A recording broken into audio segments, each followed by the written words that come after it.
नमस्कार। आज हम लोग सार्वजनिक क्षेत्र के बैंकों के निजीकरण की आती हुई खबरें और उन पर बैंक यूनियन के बीच जो असमंजस है उस पर बात करेंगे। सार्वजनिक क्षेत्र के बैंक की किसी भी शाखा में आज आप देखेंगे तो आपको भीड़ और बदइंतजामी दिखाई देगी, लेकिन इसके पीछे के जो कारण हैं उसे हम लोग शायद ठीक से नहीं समझ पाते हैं। आज सार्वजनिक क्षेत्र के बैंक बैंकिंग से इतर वो सारे कार्य करते हैं जो उन्हें नहीं करने चाहिए थे। आज सार्वजनिक क्षेत्र के बैंक आधार कार्ड बना रहे हैं, वो अटल पेंशन योजना बेच रहे हैं, वो बीमा कर रहे हैं, वो फसल बीमा कर रहे हैं, वो सरकारी ऋण योजनाओं को अमली जामा पहना रहे हैं और यहाँ तक कि वो प्रधानमंत्री आवास योजना में भी कार्य कर रहे हैं। अब किसी भी उपक्रम से आप उसके मूल कार्य के इतर इतने सारे कार्य कराएंगे तो ये बहुत स्वाभाविक है कि उसकी लाभप्रदता उससे प्रभावित होगी और उपक्रम लाभ में नहीं दिखेगा। और इसी का फ़ायदा उठाकर सरकार आज ये तर्क दे रही है कि चूँकि इन सार्वजनिक क्षेत्र के बैंकों में हमें पूंजी डालनी पड़ रही है, कैपिटल इन्फ्यूजन करना पड़ रहा है, इसलिए क्यों नहीं इसका निजीकरण कर। कर्मियों को मिलने वाली सुविधाएँ, वेतन, भत्ते और उनकी जो सर्विस कंडीशन है, जिस स्थितियों में वो काम करेंगे और बदले में उन्हें जो मिलेगा, ये आईबीए और बैंक यूनियन के बीच में आपसी समझौते जिसको बाईपार्टाइट सेटलमेंट बोलते हैं उसके द्वारा डिसाइड होता है। वर्तमान में भारतीय सार्वजनिक क्षेत्र के बैंकों की बात की जाए तो 5 बैंक यूनियन सक्रिय हैं। पहला है AIBEA जो CPI से संबद्ध है, दूसरा है NOBW जो बीजेपी से संबद्ध है या यूँ कहिए कि भारतीय मजदूर संघ से जुड़ा हुआ है, तीसरा है INBEF जो कांग्रेस से जुड़ा हुआ है, चौथा है BEFI जो CPIM से जुड़ा हुआ है। इसके अलावा एक और यूनियन है NCBE जो अपने आप को इंडिपेंडेंट बताता है या फिर इंडिपेंडेंट ही है, किसी विशेष दल के प्रति इसका जुड़ाव या झुकाव नहीं है। इनमें से सभी यूनियन ने जब बैंक मर्जर की बातें चल रही थी और सरकार ने प्रस्ताव दिया था कि वो बैंकों को मर्ज करके बड़े बैंक बनाएंगे, तो इन सभी यूनियंस ने एक साथ आके इसका विरोध किया था। जबकि आम बैंकर का जो सेंटीमेंट था वो मर्जर के विरोध में बहुत ज़्यादा नहीं था। अब सामान्य रूप से लोगों की एक आदत होती है, कोई यथास्थिति बनाए रखना चाहते हैं कि जैसा चल रहा है वैसा चलने दिया जाए, लेकिन इसमें कुछ परिवर्तन होता है तो थोड़ा बहुत विरोध आता है। वही विरोध आम बैंकर की तरफ से था, जबकि यूनियनों ने पुरजोर तरीके से इसका विरोध किया था। उनको ये लगता था कि इससे उनकी अपनी जो पहचान है, उनकी जो आइडेंटिटी है वो खतरे में पड़ जाए। छोटे बैंकों के निजीकरण की बात शुरू हो गई है। अभी कुछ समय पहले ऐसी खबरें आई थी कि नीति आयोग ने ऐसा प्रस्ताव दिया है कि उसमें 3 बैंकों के निजीकरण पे सरकार को एक प्रस्ताव दिया है कि इन 3 बैंकों का निजीकरण कर दिया जाएगा। ये बैंक थे bank of Maharashtra, Indian overseas bank और पंजाब एंड सिंध बैंक। अब यहाँ विडंबना देखिए कि जब ये बैंक मर्जर से बच गए थे तो इन्हीं बैंक के यूनियन के नेताओं ने खूब अपनी आत्मप्रवंचना की थी, खूब खुशियाँ मनाई थी कि हमारी अपनी पहचान बनी रह गई है और सरकार ने हमें यथास्थिति में रहने दिया है और अब हम अपनी क्षेत्रीयता या अपने शाखाओं के नेटवर्क के साथ खुश रहेंगे। लेकिन अब जब निजीकरण की बात आने लगी है तो यूनियनों की तरफ से जो उनका रिएक्शन दिख रहा है, जो उनकी प्रतिक्रिया दिख रही है, वो थोड़ी अजीब सी है। सामान्य रूप से होता यह है कि हम किसी भी चीज़ का अगर विरोध कर रहे हैं और उससे बुरी कोई चीज़ होती है तो हम और पुरजोर तरीके से उसका विरोध करते हैं, लेकिन यहाँ तो यूनियंस की जो कार्यप्रणाली है और जिस तरीके से इसका विरोध कर रहे हैं वो आश्चर्यजनक है। यूनियन प्रकट रूप से निजीकरण का विरोध तो कर रही है लेकिन मर्जर का समर्थन भी नहीं कर पा रही है, क्योंकि प्रारंभ में उन्होंने मर्जर का बहुत पुरजोर तरीके से विरोध किया था। और तर्क वही पुराना और घिसा पिटा होता है कि हमारी बैंक इतनी पुरानी है और हम खुद की पहचान कायम रखना चाहते हैं और हमारी पहचान एक बार ख़त्म हो गई, बड़े बैंक में हम विलय हो जाएंगे तो हमें कौन पहचानेगा। अब एक एक करके ट्रेड यूनियंस का व्यवहार देखते हैं कि निजीकरण की खबरों के बीच में उनका व्यवहार किस तरीके से रहा है।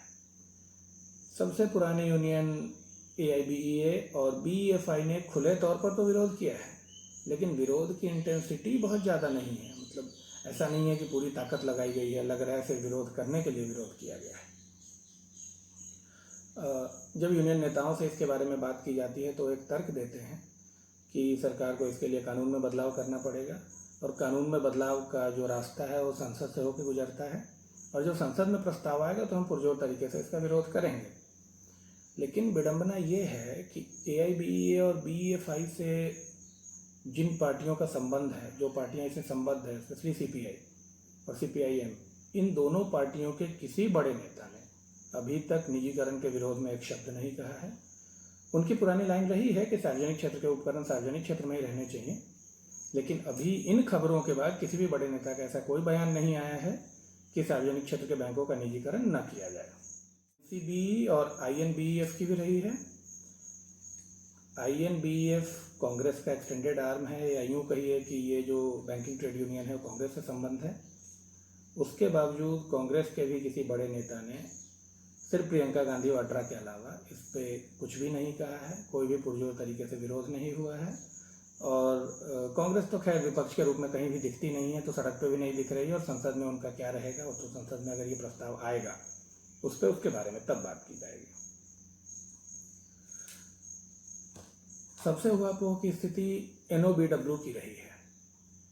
प्रकट रूप से NOBW भारतीय मजदूर संघ का एक्सटेंडेड आर्म है, भारतीय मजदूर संघ से जुड़ा हुआ है, और भारतीय मजदूर संघ और BJP दोनों राष्ट्रीय स्वयं सेवक संघ के अलग अलग आर्म्स के रूप में काम करते हैं।